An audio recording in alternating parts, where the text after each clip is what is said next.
हमारे चैनल पर आपका एक बार फिर से स्वागत है। फ्रेंड, आप सभी लोग कैसे हैं? आई होप आप सभी लोग मस्त होंगे, स्वस्थ होंगे, प्राइम व्यस्त होंगे। तो आज फाइनली आप लोग का जो है CMS से रिलेटेड होने वाला ये वीडियो, जिसमें आज आप लोग का मैथ्स का 30 मोस्ट इंपॉर्टेंट क्वेश्चन देखने वाले हैं हम लोग, और डिटेल में सॉल्व करके दिखाऊंगा कि किस तरह से आप लोग क्वेश्चन पूछा जाता है। ये जो क्वेश्चन है ये 2022 में पूछा गया क्वेश्चन है CM मेरिट स्कॉलरशिप में। तो आज आप लोग का जो है 30 क्वेश्चन इसमें देखेंगे। कल आप लोग का एग्जाम है, तो जितना भी टाइम बचा हुआ मैं आप लोग का बना दे रहा हूँ। एंड आप लोग यदि मैथ का क्वेश्चन नहीं देखे हैं तो मैथ का ऑलरेडी मैंने करवा चुका है, सुबह ही अपलोड किया था वीडियो, उसमें 90 क्वेश्चन हम लोग किए हैं। तो जाकर आप लोग उसको चेकआउट कीजिए, 90 क्वेश्चन कर लीजिए, उसके बाद आप लोग जो कॉन्फिडेंस बिल्डअप हो जाएगा। तो चलिए आज का वीडियो हम लोग मैथ्स का देखते हैं 30 मोस्ट इंपॉर्टेंट क्वेश्चन। ये वीडियो देखकर आप लोग को जाना है, क्योंकि इसी से रिलेटेड आप लोग क्वेश्चन पूछा जाएगा। ठीक है, तो चलिए आज के वीडियो को शुरू करते हैं। हमारा देखिए पहला क्वेश्चन है, मतलब कि 151 है, ये 2022 का आया हुआ क्वेश्चन है। तो 151 से 180 तक हमारा मैथ्स का क्वेश्चन रहता है। ठीक है, तो 151 में देखिए क्या कहा जा रहा है, a plus B equal to B plus A कहलाता है। आप इंग्लिश वाले हैं तो इंग्लिश में भी देख सकते हैं, a plus B is equal to B plus A is क्वाल्ट। इसको क्या कहा जाता है? इसको कहा जाता है कम्यूटेटिव लॉ ऑफ एडिशन, मतलब कि जोड़ का क्रम विनिमय नियम। तो ऑप्शन 1 जो है इस क्वेश्चन का सही जवाब हो जाएगा। मतलब कि जब इंटरचेंज करते हैं, मतलब कि जैसे a प्लस बी है और क्या कर दिया, पहले a को लिखे थे फिर प्लस करके b को लिखे थे। अब क्या हुआ, b के जगह a को कर दिए और a के जगह b को कर दिए, तो मतलब कि इंटरचेंज कर दिए, जगह को रिप्लेस कर दिए। तो ये चेंज नहीं होगा, मतलब कि दोनों इक्वल ही होगा। चेंज करने पर भी लिखेंगे तो हमारा दोनों इक्वल ही होगा। 2 + 3 कीजिए या फिर 3 + 2 कीजिए, ये हमारा दोनों इक्वल होता है ना। तो इसी को बोला जाता है कम्यूटेटिव लॉ, मतलब कि हमारा जोड़ का क्रम विनिमय नियम। चलिए आगे बढ़ते हैं 152, जिसमें क्या कहा जा रहा है देखिए, किसी संख्या में 10 जोड़ने पर संख्या 20 हो जाती है, यह कथन का समीकरण रूप में बताइए। कोई संख्या मान लीजिए x है, x में हम लोग कितना जोड़ना है, 10 जोड़ना है। तो x + 10 हो गया, वो किसके इक्वल हो जाता है, 20 हो जाती है। तो इक्वल टू 20 कर दीजिए, x + 10 इक्वल टू 20। किस ऑप्शन में बताइए, x + 10 इक्वल टू 20 हमारा ऑप्शन 2 में है। तो ऑप्शन 2 जो है बिल्कुल इस क्वेश्चन का सही जवाब हो जाएगा। आगे बढ़ते क्वेश्चन नंबर 153, इसमें देखिए क्या कहा जा रहा है। 153 में कहा जा रहा है किसी चतुर्भुज के चारों कोनों की माप का योगफल कितना होता है, ये हमसे पूछा जा रहा है। ठीक है ना, तो मतलब कि the sum of measures of all the 4 angles of quadrilateral as, ये तो हमारा जानते होंगे 360 होता है, 360 डिग्री। तो 360 हमारा ऑप्शन 3 में है। तो ऑप्शन 3 जो है इस क्वेश्चन का सही जवाब हो जाएगा। कोई भी आप आप लोग ले सकते हैं चतुर्भुज, उसमें चारों एंगल जो है ना, उसको जोड़ने पर हमारे चारों कोनों का माप का योगफल जो है हमारा 360 डिग्री होता है, मतलब 360 डिग्री। चलिए आगे बढ़ते क्वेश्चन नंबर 154, किसी समांतर चतुर्भुज के सम्मुख कोण होता है। समांतर चतुर्भुज किसको बोला जाता है वो सबसे पहले पता होना चाहिए। समांतर चतुर्भुज के कुछ प्रॉपर्टी में बता देना चाहता हूँ। ये देखिए, ये कोण और इस कोण क्या होगा, मतलब सम्मुख कोण इसी को बोला जाता है ना। ये वाला कोण और ये वाला सम्मुख कोण हो गया। एंड दूसरे कलर में दूसरा सम्मुख कोण दिखा दे रहा हूँ, ये वाला कोण और ये वाला कोण, ये दोनों सम्मुख कोण हो गया। तो बोला जा रहा है ये सम्मुख कोण जो है क्या होते हैं, समान होते हैं, असमान होते हैं, मतलब बराबर होता है कि नॉट इक्वल होता है, या पूरक होता है, समपूरक होता है। पूरक मतलब समझ लेना, दो कोणों का योग यदि 90 डिग्री होता है तो उसको पूरक कोण बोला जाता है, और समपूरक में 180 डिग्री होना चाहिए दोनों का ऐड करने पर। तो बोला जा रहा है सम्मुख कोण क्या होते हैं, बराबर होते हैं। इसमें आप लोग प्रॉपर्टी पता होना चाहिए। पहला प्रॉपर्टी ये होता है कि ये जो सम्मुख भुजा जो है, ये वाला भुजा और ये वाला भुजा दोनों इक्वल होता है, और साथ ही साथ दोनों पैरेलल होता है। जैसे नाम दे दे ABCD, तो हमारा जो AB भुजा है वो हमारा CD के पैरेलल होगा। ठीक उसी तरह ये भी बराबर होगा ये दोनों, और हमारा AB इक्वल टू CD लिख सकते हैं। एंड साथ ही साथ हमारा AD एंड हमारा जो BC है वो एक दूसरे के पैरेलल होगा। ठीक है, इस तरह से अभी बहुत सारा कॉन्सेप्ट इसका प्रॉपर्टी होता है। एंड साथ ही साथ ये मैंने बताया कि ये दोनों कोण जो है इक्वल होगा, और ब्लू वाला दोनों दिखाए हैं वो दोनों भी इक्वल होगा। और यदि एक ब्लू ये वाला को और ये वाला को दोनों को ऐड करेंगे तो वो 180 डिग्री होना चाहिए। इतना आप लोग का जो है पैरेललोग्राम यानी कि समांतर चतुर्भुज का गुणधर्म याद रखना होगा। तो इसमें कहा जा रहा है समांतर चतुर्भुज के सम्मुख कोण क्या होते हैं, तो मैंने बताया समान होते हैं, दोनों इक्वल होता है। ठीक है, चलिए आगे बढ़ते हैं हम लोग। क्वेश्चन नंबर 155 से 161 तक देखिए, एक दंडालेख दिया गया है। ठीक है, observe the following bar graph, इसको इंग्लिश में बोला जाता है बार ग्राफ, हिंदी में बोला जाता है दंडालेख। Carefully and answer the following question. ठीक है, निम्न दंडालेख को ध्यानपूर्वक अवलोकन कर दिए गए प्रश्नों के उत्तर दीजिए। ठीक है, तो देख लीजिए आप लोग एक बार दंडालेख को। यहाँ पर लिखा गया स्केल 1 सेंटीमीटर इक्वल टू 1000। ठीक है, ये चीज़ आप लोग देखना है। अब आगे चलते देखिए, यहाँ पर क्या दिया गया है कि यहाँ पर खर्च दिया गया VI। ठीक है, और यहाँ पर क्या दिया गया है, किस चीज़ में कितना खर्च हो रहा है वो चीज़ दिया गया है। जैसे यहाँ नौकर का वेतन कितना है, 1 तक गया ना, तो 1 सेंटीमीटर इक्वल टू 1000, मतलब कि 1000 रुपये जो है नौकर का वेतन है। उसी तरह परिवहन का देख सकते हैं 6 तक गया, मतलब 6 × 1000 करेंगे मतलब 6000 होगा। ठीक है, क्योंकि 1 सेंटीमीटर इक्वल टू 1000 दिया हुआ। तो चलिए क्वेश्चन देखते हैं, उसके बाद हम लोग जो है क्वेश्चन का आंसर देते हैं। On which item has maximum expenditure has been done, मतलब बोला जा रहा है किस मद पर अधिकतम व्यय हुआ, किस पर ज़्यादा खर्च हुआ है वो हमसे पूछा जा रहा है। तो यहाँ पर साफ साफ देख सकते हैं जिसका जो हमारा ये ग्राफ जो है सबसे ऊपर तक गया होगा वही हमारा उसी में ज़्यादा खर्च हुआ है। तो परिवहन में देख सकते हैं, परिवहन का जो यहाँ पर आलेख देख सकते हैं वो सबसे ऊपर तक गया, मतलब 6 तक गया। तो यही जो हमारा सही जवाब हो जाएगा, सबसे अधिक हमारा खर्च जो है परिवहन में हुआ। तो इसका आंसर हमारा ऑप्शन 1 जो है करेक्ट आंसर होगा। देख रहे हैं ना किस तरह से क्वेश्चन आ रहा है, बहुत ईजी क्वेश्चन रहता है। मैथ्स में आप लोग डरते हैं बहुत कोई, लेकिन डरने वाले बात नहीं है, तुरंत फटाफट से आंसर दे सकते हैं। देखिए 156 का आप लोग आंसर तुरंत दे सकते हैं। किस मद पर न्यूनतम व्यय हुआ, मतलब कि सबसे कम खर्च किस में हुआ। देख लीजिए यहाँ ग्राफ में सबसे छोटा डब्बा, मतलब कि यहाँ पर आलेख किस में दिख रहा है, ये वाला दिख रहा है ना। बाकी सब तो देख रहे हैं हाई बिल्डिंग जैसा दिख रहा है ना, बहुत बड़ा बड़ा, लेकिन ये सबसे छोटा दिख रहा है, मतलब इसी में सबसे कम खर्च हुआ। जो सबसे छोटा दिख रहा है उसमें सबसे कम खर्च हुआ। तो इसमें देखिए सबसे कम खर्च किसमें हो, नौकर वाला वेतन। तो यही पूछा जाएगा किसमें सबसे कम खर्च हुआ, तो नौकर का वेतन। तो ऑप्शन 1 करेक्ट आंसर हो जाएगा, और सर्वेंट सैलरी। ठीक है, चलिए आगे बढ़ते। 157 खाना पर कितना व्यय हुआ, मतलब जो खाना है उस पर कितना खर्च हुआ। देख लीजिए यहाँ पर भोजन लिखा हुआ है, इस पर कितना खर्च हुआ वो पूछा जा रहा है। ठीक है, तो देखिए भोजन का यहाँ पर ग्राफ देखिए कहाँ तक जा रहा है, 5 तक जा रहा है, और 1 सेंटीमीटर इक्वल टू 1000 है, मतलब 5 को हम लोग 1000 से मल्टीप्लाई करेंगे तो हमारा रुपीज़ में आ जाएगा, मतलब 5000। 5000 रुपये जो है खाना पर खर्च हुआ। तो 5000 किस में बताइए, ये हमारा ऑप्शन 4 में। तो ऑप्शन 4 जो है करेक्ट आंसर हो जाएगा। कितना ईजी है, इस तरह से आप लोग देगा तो आराम से बना सकते हैं ना क्वेश्चन। देखिए 158 परिवहन तथा किराया के व्यय में कितना अंतर है। अंतर मतलब बोला जाता है क्या, अंतर मतलब क्या होता है पता है, डिफरेंस। डिफरेंस क्या होता है, जैसे मैं बोलूँगा 100 एंड 50 के बीच में यदि बोलूँगा बताइए 100 और 50 के बीच में कितना अंतर है, मतलब कि ये दोनों को घटाना है। 100 माइनस 50 कीजिएगा तो ये हमारा 50 है ना। तो अंतर मतलब यही होता है, दोनों का हम लोग घटाएंगे। ठीक है, अंतर जहाँ भी बोलेगा दोनों को घटाना होगा। तो ये दोनों के बीच कितना अंतर है, 50 का अंतर है। कैसे अंतर निकालना है, घटा के अंतर निकालना है। ठीक है, चलिए तो यहाँ बोला जा रहा है परिवहन तथा किराए के व्यय में कितना अंतर है। चलिए देखते हैं परिवहन में कितना खर्च हुआ है, परिवहन और क्या है, किराया। ठीक है, तो परिवहन और किराया को पकड़ते हैं हम लोग। यहाँ पर परिवहन देखिए 6 तक गया, मतलब कि 6000 हो गया। 6 इंटू 1000 कीजिएगा, क्योंकि 1 सेंटीमीटर स्केल दिया हुआ है 1000 के बराबर। तो ये हमारा कितना हो गया, 6000 हो गया। इसमें क्या घटाना है, अंतर पूछा जा रहा है ना, ये इसमें घटाना हम लोग का किराया वाला। किराया वाला देखिए कहाँ तक जा रहा है, 4 तक जा रहा है, मतलब ये 4000 हो गया। यहाँ 4000 कर दीजिए, दोनों घटा के लिखिए 2000 हो गया ना। तो यही हमारा क्वेश्चन का आंसर हो गया। चलिए देखते हैं 2000 किस में है, परिवहन तथा किराए के व्यय में कितना अंतर है, 2000 का अंतर। तो ऑप्शन 2 में है, ऑप्शन 2 हमारा सही जवाब हो जाएगा। अब देखते हैं 159 5000 रुपये खर्च किया गया, किस में खर्च किया गया 5000 रुपये। जहाँ देखिए 5 तक जाना चाहिए, क्योंकि 5 को मल्टीप्लाई करेंगे 1000 से तब वो 5000 हो जाएगा। 5 तो देखिए ये वाला देखिए ग्राफ किस में है, ये वाला भोजन को टच कर रहा, यानी हमारा भोजन सही जवाब हो जाएगा। इसका सही जवाब हमारा भोजन हो जाएगा। भोजन किस में है, ऑप्शन 2 पर, ऑप्शन 2 है ना भोजन पर। तो ऑप्शन 2 हमारा इस क्वेश्चन का सही जवाब होगा। 6000 रुपये खर्च किया गया, किस में खर्च किया गया, देखिए फिर से देखिए इसको फटाफट से सब आंसर मिल जाएगा। देखिए 6 तक जा रहा है ये वाला ना, यानी परिवहन पर। तो इसका आंसर फटाक से लगा दीजिए, परिवहन। किस में, परिवहन बताइए, परिवहन पर ऑप्शन 3 में। तो ऑप्शन 3 सही जवाब हो जाएगा। 161 देखिए इंग्लिश वाले भी देख सकते हैं। मैक्सिमम स्टूडेंट जो है हमारे चैनल में हिंदी मीडियम के, इसलिए मैं हिंदी में ही एक्सप्लेन कर रहा हूँ। अदरवाइज इंग्लिश में भी मैं आप लोग को समझा सकता हूँ, अदरवाइज आप लोग को हिंदी में भी समझ में आ ही जा रहा होगा। मैक्सिमम स्टूडेंट वैसे हिंदी मीडियम के ही है। चलिए 161 कुल मिलाकर, तो हमारा नेक्स्ट क्वेश्चन है क्वेश्चन नंबर 161, जिसमें कहा जा रहा है कुल मिलाकर कितना खर्च किया गया। तो देख लेते हैं कुल मिलाकर कितना हमारा जो है खर्च हुआ है। तो पहले देख लीजिए यहाँ पर देखिए नौकर का वेतन में कितना खर्च हुआ, देखिए 1 तक जा रहा है ना, 1 सेंटीमीटर इक्वल टू 1000 लिखा है, तो मैं 1000 डायरेक्ट लिख देता हूँ। 1000 रुपये खर्च हुआ है नौकर के वेतन में। परिवहन पर कितना खर्च हुआ, देखिए 6 तक जा रहा है, 6 इंटू 1000 कीजिएगा तो 6000 रुपये हो जाएगा, यानी 6000 हमारा परिवहन पर हुआ है। एंड हमारा किराया पर कितना हुआ, 4000, देखिए 4 तक जा रहा है तो 4000 हमारा किराया पर खर्च हुआ है। एंड यहाँ पर भोजन पर कितना खर्च हुआ, 5 तक जा रहा है तो 5000 हो गया हमारे भोजन पर।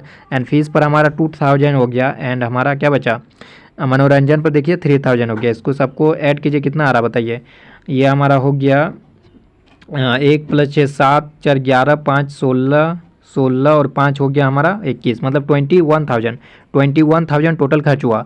और इसको और एक तरीके से बना सकते हैं, आसानी से तरीका ये बना सकते हैं कि पहले आप ये सब जोड़ दीजिए, सेंटीमीटर को जोड़ दीजिए, लास्ट में हम लोग को 1000 से मल्टीप्लाई कर देना है, आंसर मिल जाएगा।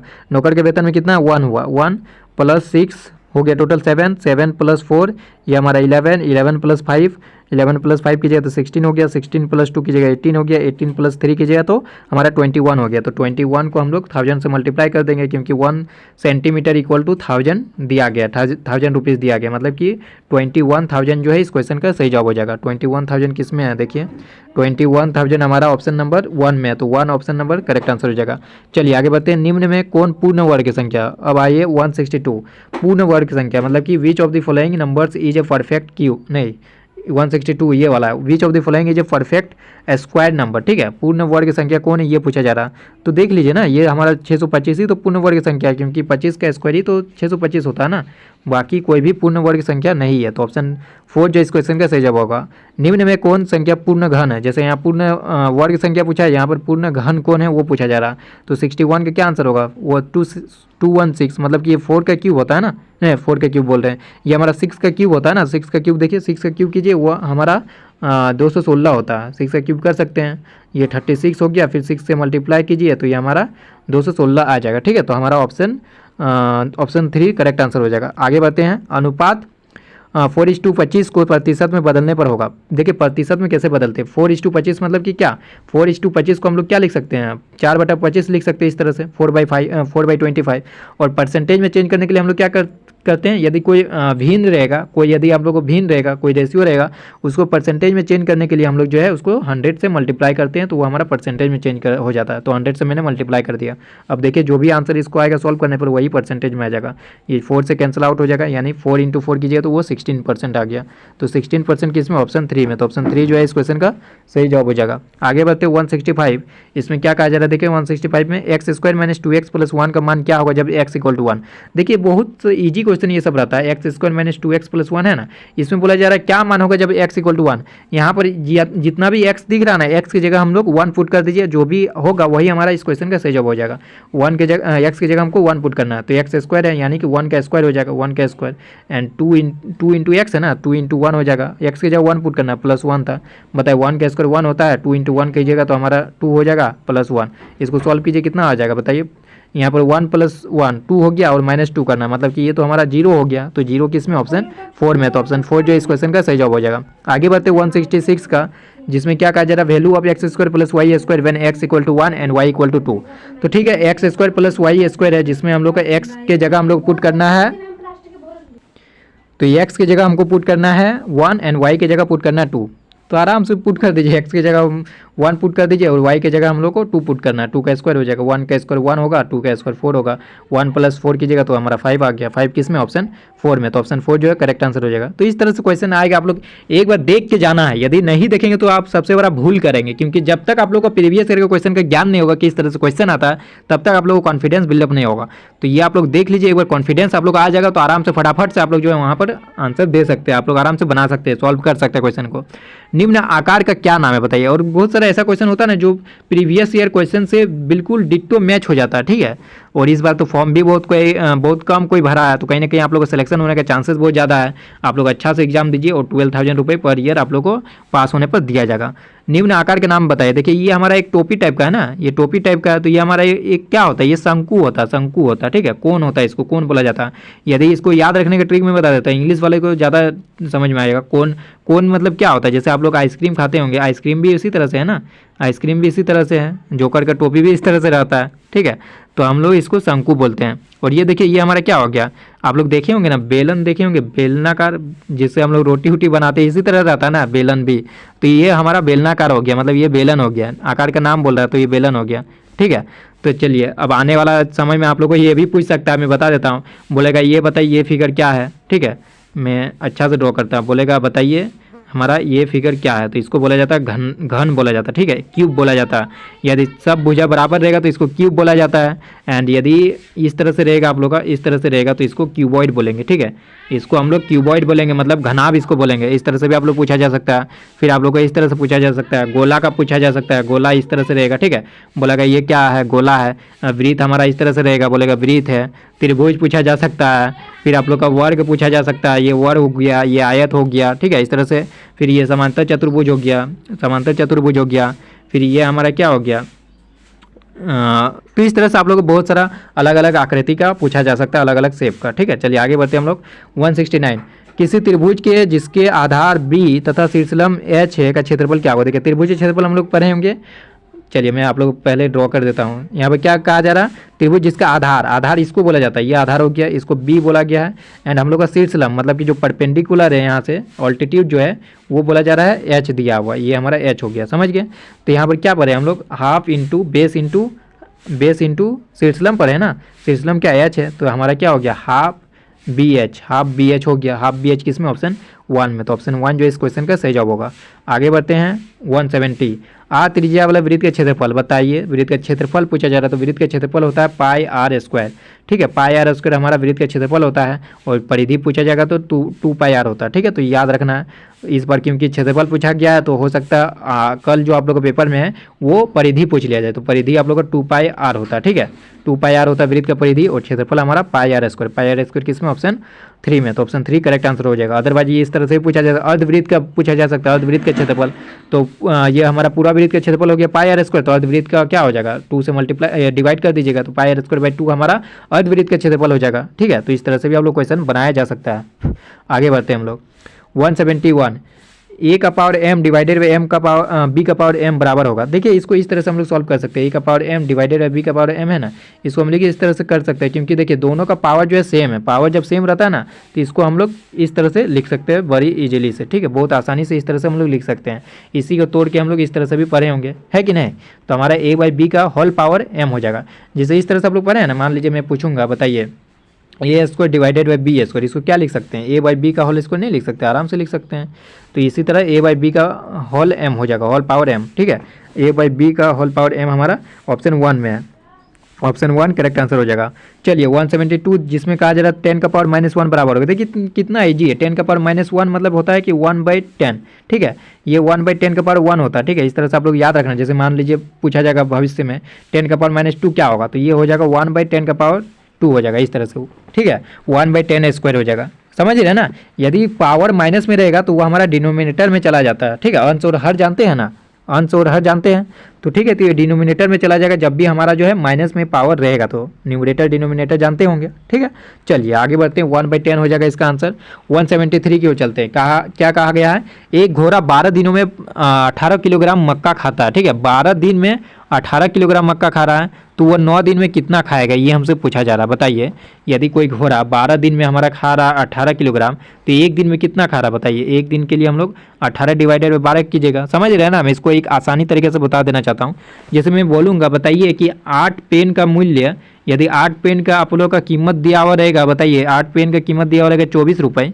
ठीक है, 8 पेन का यदि मैं कीमत दूंगा 24 रुपये, और यदि मैं पूछूंगा बताइए 3 पेन का कितना मूल्य होगा, 3 पेन का कितना कीमत होगा, तो आप कैसे निकालेंगे? पहले 1 पेन का दाम निकालना होगा। तो 1 पेन का दाम निकालने के लिए क्या कीजिएगा? 1 पेन का दाम निकालने के लिए ये 24 रुपीज़ दिया हुआ है 8 पेन का दाम, तो 1 पेन का दाम निकालने के लिए 24/8 कीजिएगा, तो ये हमारा हो गया 3 रुपीज़। मतलब एक पेन का, 1 पेन का जो दाम है वो हमारा 3 रुपीज़ हो गया। अब 3 पेन का पूछा जा रहा है, तो 1 पेन का निकल गया, तो 3 पेन का आराम से निकाल सकते हैं मल्टीप्लाई करके। यदि 1 पेन का दाम हमारा 3 रुपये है, तो 3 पेन का दाम क्या होगा? 3 × 3 कीजिएगा, तो वो हमारा 9 रुपीज़ हो गया 3 पेन का दाम। यदि यहीं पर 4 पेन का दाम बोलता तो क्या होता? 1 पेन का दाम 3 रुपये है, 1 पेन का दाम 3 रुपये, तो 4 पेन का दाम क्या होगा? 4 से मल्टीप्लाई कर देंगे, वो 12 रुपीज़ हो जाएगा। ठीक उसी तरह से ये क्वेश्चन भी है। इसमें कहा जा रहा है एक घोड़ा 12 दिनों में 18 किलोग्राम मक्का खाता है। 12 दिनों में कितना 18 किलोग्राम खा रहा, 18 kg खा रहा, तो एक दिन में कितना खा जाएगा बताइए? एक दिन के लिए हम लोग 18 डिवाइडेड बाई 12 कीजिएगा, तो ये हमारा कितना हो गया बताइए? इसको सॉल्व कीजिए, तो ये हमारा हो गया 6 कैंसिल आउट कीजिए, तो 6 3 जा 18 हो जाएगा, 6 2 जा हमारा 12 हो जाएगा। तो 3/2 kg, 3/2 kg मतलब 1.5। इसको ये आप 3/2 ही रहने दीजिए। ठीक है, आप लोग जैसा रखेंगे, या 1.5 भी लिख सकते हैं। 3/2 kg एक दिन में खा रहा है, तो कितना बोला जा रहा है कि 9 दिनों में कितना खाएगा? तो 9 दिनों में कितना, एक दिन का निकाल दिए, तो 9 दिनों का आराम से निकाल सकते हैं। 9 से मल्टीप्लाई कर दीजिए 3/2 को, तो बताइए कितना हो गया? कितना हो गया? 27/2 हो गया। ठीक है, 27/2 इसको लिख सकते हैं हम लोग 13.5। ठीक है, साढ़े 13 हमारा किलोग्राम। ठीक है, 13.5 किलोग्राम इसमें ऑप्शन 4 में, तो ऑप्शन 4 सही जवाब हो जाएगा। आगे बढ़ते हैं 174। एक लड़का 10 मिनट में 1 किलोमीटर दौड़ता है। ठीक है, 10 मिनट में हम लोग का 10 मिनट में कितना किलोमीटर दौड़ता है? 1 किलोमीटर। 1 किलोमीटर। ठीक है, वह 600 मीटर दौड़ने में कितना समय लगाएगा? देखिए इसको इस तरह से मैं बता देता हूँ। पहले देखिए 1 किलोमीटर कितने समय में दौड़ता है? 1 किलोमीटर मतलब कि कितना इसमें मीटर होता है, मीटर में चेंज कर दीजिए, क्योंकि यहाँ मीटर का बात किया गया ना, तो यूनिट सेम रखना है, यूनिट आप लोग को सेम रखना है। तो हमारा 1 किलोमीटर में पता होना चाहिए 1000 मतलब 1000 मीटर होता है। तो 1000 मीटर कितने मिनट में तय करता है? 10 मिनट में। तो मैंने यहाँ 10 मिनट लिख दिया, ठीक है। 1000 मीटर हमारा 10 मिनट में तय कर रहा। तो 1 मीटर कितना मिनट में तय करेगा बताइए? 1 मीटर हमारा अभी बताए ना उस टाइप का ही है। यदि 1000 मीटर हमारा 10 मिनट में, तो 1 मीटर निकालने के लिए हम लोग 10 को 1000 से डिवाइड करेंगे, है कि नहीं? तो 10 डिवाइडेड बाई 1000 हो गया। 10 डिवाइडेड 1000, इसको कैंसिल आउट कीजिए तो ये 1/100 मिनट, 1/100 मिनट, ठीक है। मतलब कि 1 मीटर तय करने में 1/100 मिनट लगता है। तो 600 मीटर दौड़ने में कितना समय लगेगा बताइए? अब इसको मल्टीप्लाई कर दीजिए 600 से। तो 600 मीटर के लिए हम लोग क्या करेंगे? 1/100 1 मीटर के लिए हुआ था, तो 600 मीटर के लिए हम लोग 600 से मल्टीप्लाई कर दीजिए। 2 0 कैंसिल हो गया, मतलब कि हमारा निकल के आएगा 6 मिनट, 6 मिनट। 6 मिनट किस में? ऑप्शन 4 में, जो ऑप्शन 4 जो है इस क्वेश्चन का सही जवाब होगा। आगे बढ़ते 175। इसमें क्या कहा जा रहा है देखिए, कॉमन फैक्टर निकालने बोल रहा है, ठीक है। कॉमन फैक्टर ऑफ पी का पावर पी का पावर 3, क्यू का पावर 4 एंड पी का पावर 4 इंटू क्यू का पावर 3, ठीक है। तो इस दोनों में कॉमन फैक्टर क्या होगा देखिए, मैं लिख देता हूँ। पी क्यू है एंड क्यू का पावर 4 है, और इसमें क्या है? पी का पावर 4 एंड क्यू का पावर 3। ये दोनों में कॉमन फैक्टर सार्वगुणनखंड, मतलब ये दोनों में सेम क्या है वो हमसे निकालने बोल रहा है। बताइए, सेम को निकाल लीजिए, खींच के बाहर निकालिए। बताइए यहाँ कितना पी दिख रहा है? पी क्यू है ना। पी क्यू मतलब क्या होता है? पी इंटू पी मतलब 3 पी है, 3 पी यहाँ पर है, और यहाँ पर कितना पी है बताइए? दोनों में सेम होना चाहिए। यहाँ पर 4 पी है, मतलब कितना पी निकाल सकते हैं? 3 पी निकाल सकते हैं, क्योंकि यहाँ तो 3 ही पी है ना। 4 पी रहता तो यहाँ भी 4 पी है, लेकिन यहाँ पर तो 3 पी है, जो कम है वही निकाल पाएंगे। 4 पी यहाँ से तो नहीं निकाल पाएंगे। यहाँ से निकाल सकते हैं 4 पी, लेकिन यहाँ से 4 पी निकाल सकते हैं? नहीं निकाल सकते हैं। यहाँ से कितना पी निकाल सकते हैं? 3 पी निकाल सकते हैं। यहाँ से कितना पी? 3 पी निकाल सकते हैं, मतलब पी क्यू यहाँ से निकाल सकते हैं। पी क्यू बहुत आसानी से हम लोग निकाल सकते हैं। उसी प्रकार देखिए यहाँ पर क्यू का पावर 4 है, यहाँ क्यू का पावर 3 है, तो हम लोग जो है क्यू का पावर 3 को निकाल सकते हैं। तो ये हमारा आंसर हो जाएगा पी क्यू एंड पी का पावर क्यूब एंड हमारा जो है क्यू का पावर क्यूब, ठीक है। तो ये किस ऑप्शन में? ऑप्शन 3 में। तो ऑप्शन 3 जो है इस क्वेश्चन का सही जवाब हो जाएगा। आगे बढ़ते हैं, देखिए 176 से 180 के बीच क्या कहा जा रहा है? निम्नलिखित आरेख को ध्यानपूर्वक अवलोकन कर संबंधित प्रश्न को उत्तर दे, ठीक है। चलिए आगे बढ़ते हैं। किस मद पर अधिकतम व्यय हुआ? दंड आलेख जैसा ही ये भी होता है, बहुत ईजी होता है। देखिए किसमें सबसे अधिक आप लोग खर्च हुआ है वो पूछा जा रहा है। तो जिसमें सबसे ज़्यादा डिग्री का एंगल बन रहा है वो उसी में सबसे ज़्यादा खर्च हुआ है। खाना में सबसे ज़्यादा 150 डिग्री का बन रहा, बाकी देखिए इससे ज़्यादा किसी में बन रहा नहीं बन रहा ना। तो हमारा जो खाना में सबसे ज़्यादा अधिक खर्च हुआ, ठीक है। तो खाना हमारा ऑप्शन 1 जो है करेक्ट आंसर हो जाएगा, ठीक है। चलिए आगे बढ़ते हैं। Question number 177। इसमें क्या कहा जा रहा है? किस मत पर सबसे कम किस पर खर्च हुआ? देखिए जो सबसे कम डिग्री बना रहा है वो 30 डिग्री देखिए शिक्षा पर है, इससे कम तो किसी में नहीं है। तो 30 डिग्री हमारा शिक्षा पर, तो शिक्षा सही जवाब हो जाएगा। शिक्षा किसमें? ऑप्शन 1 में, तो ऑप्शन 1 सही जवाब होगा। Next question 178। यदि परिवार का बजट 10,800 रुपये है तो कितना बजट हुआ? देखिए बजट बोला जा रहा है 10,800 रुपये, ठीक है। If the budget of the family is 10,800 rupees, what is the saving कितना होगा ये पूछा जा रहा था, ठीक है। देखिए कैसे इसको बनाते हैं। बजट बोला गया मतलब ये टोटल जो है टोटल हम लोग को मिला के जो भी आंसर आएगा वो हमारा बजट हो गया। उसमें से बचत देखिए, बचत 35 डिग्री में है ना, तो बचत कितना होगा वो पूछा जा रहा है। तो देखिए टोटल आप लोग जानते होंगे यहाँ पर केंद्र कोण कितना 360 डिग्री, तो 360 डिग्री का वैल्यू हमारा कितना दिया? 10,800 दिया 360 का वैल्यू। तो 1 डिग्री का वैल्यू क्या हो जाएगा बताइए? 1 डिग्री का वैल्यू अभी बताए ना, डिवाइड करना है 10,800 डिवाइडेड बाई 360 कीजिए। तो ये हमारा निकल के आएगा कितना जानते हैं? ये 1 0 से 1 0 कैंसिल हो गया, ये हमारा निकल के आएगा 30, ठीक है। 30 हो जाएगा। 1 डिग्री का वैल्यू है 30 रुपीज़। 1 डिग्री कितना वैल्यू है? 30 रुपीज़। यहाँ पर क्या बोला जा रहा है? बचत का निकालने बोल रहा था। तो बचत देखिए, बचत कितना है?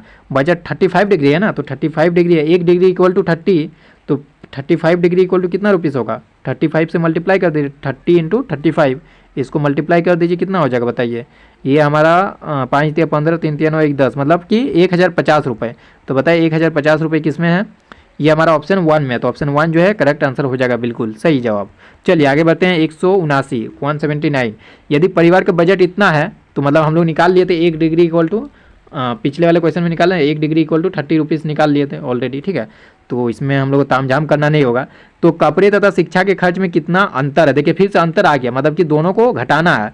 तो कपड़े पहले कपड़ा का निकालना होगा, फिर शिक्षा का निकालना होगा, दोनों का खर्च निकाल के हम लोग को घटा देना है। तो बताइए कपड़े का कितना निकालना होगा? कपड़े में देखिए कपड़ा 70 डिग्री है और 1 डिग्री का दाम मैंने निकाला है 30 रुपये। तो कपड़ा का क्या हो जाएगा, कपड़ा का निकालने के लिए हम लोग 30 को 70 से मल्टीप्लाई करेंगे, मतलब कपड़ा का ये चीज़ हो गया, कपड़ा का हमारा ये चीज़ हो गया मूल्य। और हमारा अंतर बोल रहा था, तो अंतर किसका बोल रहा था, इसलिए घटाना होगा। अंतर हम लोग का कपड़े का शिक्षा के बीच अंतर बोला जा रहा था। अंतर मतलब कि हम माइनस साइन दे दिया। एंड अब शिक्षा का कितना दाम निकल जाएगा बताइए, शिक्षा में कितना खर्च हुआ 30 डिग्री। तो यानी 30 डिग्री, 1 डिग्री का वैल्यू 30 रुपीज़ है, तो 30 डिग्री का वैल्यू कितना होगा 30 इंटू 30। समझ गए। अब देखिए इसको सॉल्व कर दीजिए, वही आंसर हो जाएगा। यहाँ से देखिए 7 × 21, ठीक है, यहाँ पर 2100 हो गया, ये 2100 हो गया, एंड यहाँ पर 900 हो गया। तो बताइए 2100 में यदि हम लोग 900 घटा देंगे तो हमारा कितना बच जाएगा बताइए, तो हमारा 1200 बच जाएगा ना। तो इस क्वेश्चन का सही जवाब हमारा 1200 हो जाएगा। बताइए 1200 किस ऑप्शन में है, 1200 हमारा किस ऑप्शन में बताइए। ये हमारा ऑप्शन 1 में, तो ऑप्शन 1 जो है बिल्कुल सही जवाब हो जाएगा। आगे बढ़ते हैं आज का लास्ट क्वेश्चन, क्वेश्चन नंबर 180। यदि परिवार का बजट इतना है, तो इसमें हम लोग निकाल दिए बजट इतना रहेगा, तो 1 डिग्री का वैल्यू हमारा 30 रुपीज़ निकल के आ गया था। ठीक है, तो खाना तथा शिक्षा के खर्च का योगफल, इस बार योगफल करना है। तो खाना और शिक्षा, खाना का देख लीजिए, खाना कितना डिग्री है, खाना का हमारा है 150 डिग्री, 150 डिग्री, मतलब कि 30 इंटू 150 करना होगा, 30 इंटू 150 करना होगा, प्लस क्या करना होगा शिक्षा। तो ये 30 इंटू 30, ये तो 900 हो गया था। ये दोनों को जोड़ देना, बताइए कितना हो जाएगा, 15 × 45, मतलब कि ये हमारा 15 × 45 हो गया 4500, ठीक है ना। और हमारा यहाँ से 900 हो गया, तो बताइए ये हमारा हो गया 5400, 5400, 5400। तो बताइए 5400 किस ऑप्शन में है, 5400 हमारा ऑप्शन थर्ड में दिख रहा होगा। तो ऑप्शन थर्ड जो है इस क्वेश्चन का सही जवाब हो जाएगा। आई होप आप लोगों को समझ में आ गया होगा किस तरह से क्वेश्चन पूछा जाता है। एंड मैंने डिटेल में आप लोग बताया किस तरह से आप लोग जो क्वेश्चन इस तरह से आएगा तो सॉल्व कर सकते हैं बड़े आसानी से। चलिए आज के लिए इतना ही रखते हैं, टाइम मिलेगा तो हो सकता है आप लोग का साइंस का भी जल्दी ही ले आऊँगा, क्योंकि आप लोगों के पास तो टाइम भी नहीं होगा देखने के लिए भी, ठीक है ना। तो आप लोग कमेंट बताइए, जैसा आप लोग बोलेंगे वैसा ही मैं करूँगा, क्योंकि आप लोगों का कल ही एग्जाम है 13 अगस्त को, और मैं आप लोग के लिए आज जो है वीडियो बना रहा हूँ। तो तबीयत खराब है फिर भी मैं आप लोग के लिए जो है सोचा कहीं ना कहीं थोड़ा तो हेल्प मिल ही सकता है इस वीडियो के जरिए। और यदि आप लोग और भी वीडियो देखना चाहते हैं तो प्लेलिस्ट चेक कीजिए, प्लेलिस्ट पे मैंने ऑलरेडी बहुत सारा वीडियो जो आप लोग का CMS से रिलेटेड बना दिया। मैथ का भी आज ही आप लोग का जो अपलोड किया था 90 क्वेश्चन का मोस्ट इंपॉर्टेंट क्वेश्चन है, 2022 में आया हुआ क्वेश्चन है, किस तरह सॉल्व करना वो सारा कुछ मैंने टेक्निक बताया हुआ। चलिए आज के लिए इतना है, तब तक के लिए take care and bye bye.